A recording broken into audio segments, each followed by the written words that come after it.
ಅಭ್ಯರ್ಥಿಗಳೇ, ನಮ್ಮ ಹೋರಾಟ ಪ್ರಾರಂಭ ಆಗಿ 14 ತಿಂಗಳಾಯಿತು.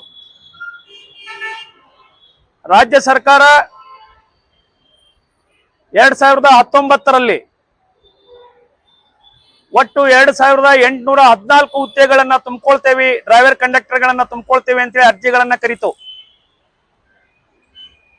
ಆ ಸಂದರ್ಭದಲ್ಲಿ ಇಡೀ ರಾಜ್ಯದಿಂದ 50,000ಕ್ಕಿಂತ ಹೆಚ್ಚು ಜನ ಅರ್ಜಿಯನ್ನ ಸಲ್ಲಿಸಿದ್ರು. ಅದರಲ್ಲಿ 25,000ಕ್ಕಿಂತ ಹೆಚ್ಚು ಜನ ಟ್ರ್ಯಾಕ್ ಅನ್ನ ಕಂಪ್ಲೀಟ್ ಮಾಡಿದ್ರು. ಅವರು ನಿಗದಿಪಡಿಸಿರತಕ್ಕಂತ ಟ್ರ್ಯಾಕ್ ಅಲ್ಲೇ ಗಾಡಿಯನ್ನ ಹೊಡೆದು 25,000 ಜನ ನಮ್ಮ ನೌಕರಿ ಬರುತ್ತೆ, ಇವತ್ತು ಬರುತ್ತೆ, ನಾಳೆ ಬರುತ್ತೆ ಅಂತ ಕಾಯ್ಲಿಕ್ಕೆ ಪ್ರಾರಂಭ ಮಾಡಿದ್ರು. ರಾಜ್ಯ ಸರ್ಕಾರ ಕರೋನಾ ನೆಪವನ್ನ ಒಡ್ಡಿ 3 ವರ್ಷಗಳ ಕಾಲಹರಣ ಮಾಡ್ತು, 3-4 ವರ್ಷಗಳ ಕಾಲ. ಅದಾದ ಮೇಲೆ 2814 ಪೋಸ್ಟ್ಗಳಲ್ಲಿ ಕೇವಲ 1,000 ಪೋಸ್ಟ್ಗಳನ್ನ ಮಾತ್ರ ತೆಗೆದುಕೊಳ್ತು. ನಾವು ಕಳೆದ ವರ್ಷ ಜೂನ್ ತಿಂಗಳಿನಿಂದ ಹೋರಾಟವನ್ನ ಪ್ರಾರಂಭ ಮಾಡಿದ್ವಿ.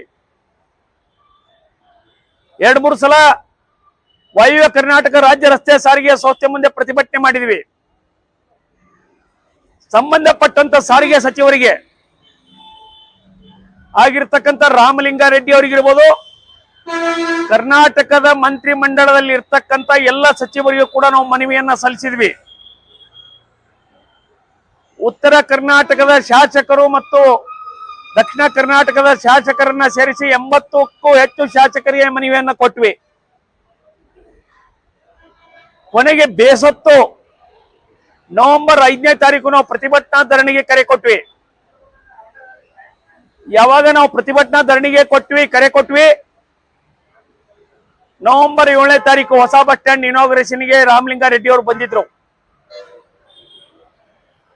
ಆ ಸಂದರ್ಭದಲ್ಲಿ ನಮ್ಮ ಪ್ರತಿಭಟನಾ ಸ್ಥಳಕ್ಕೆ ಭೇಟಿ ಕೊಟ್ಟವರು, ನಾನು ನಿಮ್ಮ ಜೊತೆ ಮಾತುಕತೆಯನ್ನ ಮಾಡಿ ಬೇಡಿಕೆಯನ್ನ ಈಡೇರಿಸ್ತೀನಿ ಅಂತಕ್ಕಂಥ ಭರವಸೆಯನ್ನ ನಮಗೆ ಕೊಟ್ಟರು. ಅದೇ ರೀತಿ ಅವತ್ತು ಸಂಜೆ ವಾಯುವ್ಯ ಕರ್ನಾಟಕ ರಾಜ್ಯ ರಸ್ತೆ ಸಾರಿಗೆ ಸಂಸ್ಥೆಯ ಮುಖ್ಯ ಕಚೇರಿಯಲ್ಲಿ ಅಧಿಕಾರಿಗಳೊಂದಿಗೆ ಮತ್ತು ಆಗಿನ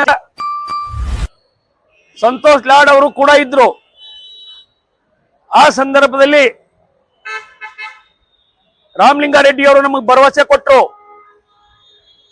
ನಾನು ಬಾಕಿ ಉಳಿದಿರ್ತಕ್ಕಂಥ 1814ಕ್ಕಿಂತ ಹೆಚ್ಚು ಪೋಸ್ಟ್ಗಳನ್ನ ತುಂಬಿಕೊಳ್ತೇನೆ ಅಂತಕ್ಕಂಥ ಭರವಸೆಯನ್ನ ನಮಗೆ ರಾಮಲಿಂಗಾರೆಡ್ಡಿ ಅವರು ಕೊಟ್ಟಿದ್ರು. ಆದ್ರೆ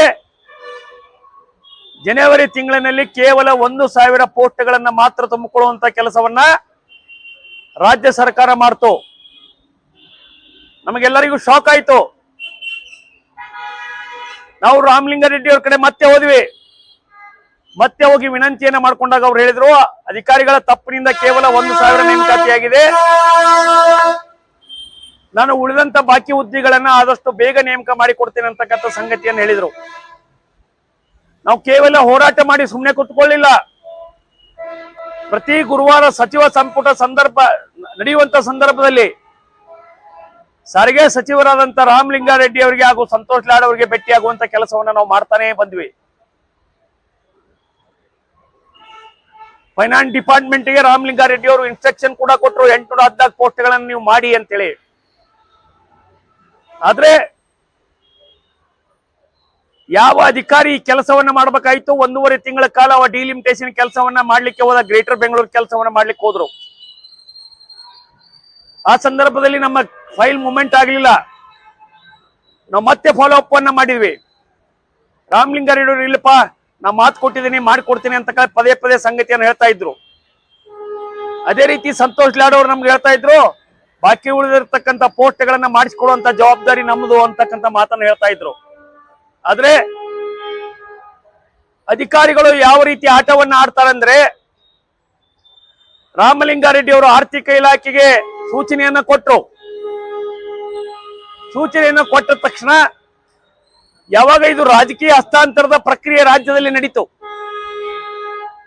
ಆ ಸಂದರ್ಭದಲ್ಲಿ ಆರ್ಥಿಕ ಇಲಾಖೆ ಅಧಿಕಾರಿಗಳು ಆ ಫೈಲ್ ಮೂವ್ಮೆಂಟ್ ಮಾಡ್ದಂಗ್ ಮಾಡಿ ಫೈಲ್ ಅನ್ನ ಕ್ಲೋಸ್ ಮಾಡಿ ಇಟ್ಟಿದ್ದಾರೆ.